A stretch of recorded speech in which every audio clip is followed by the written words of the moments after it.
जर आपण पाहिलं आज तरी शुभेच्छा द्यायला झाली होती.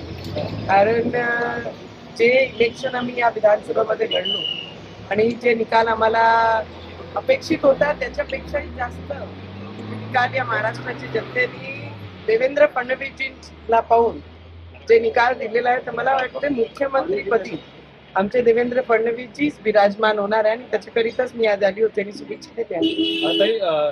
मात्र काल माझ्याकडे एक व्हिडिओ जो व्हायरल होतो त्यामध्ये बच्चू कडू म्हणतायत की नवनीत माझ्या विरोधात उभं राहून दाखवावं मग समजेल नेमकं काय होतं. त्यांनी कुठल्याही पद्धतीचं श्रेय घेऊ नये.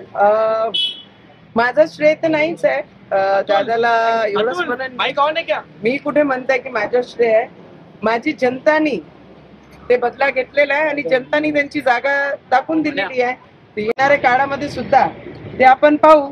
पण दादा आता कसं वाटतंय? गोड गोड वाटतंय ना. त्यांनी असं म्हटलं की माझा पराभव करण्याची अवकाश तुमची नाही राणा दाम्पत्याची असंही त्यांनी म्हटलं. जनता जनार्दन ची अवकाश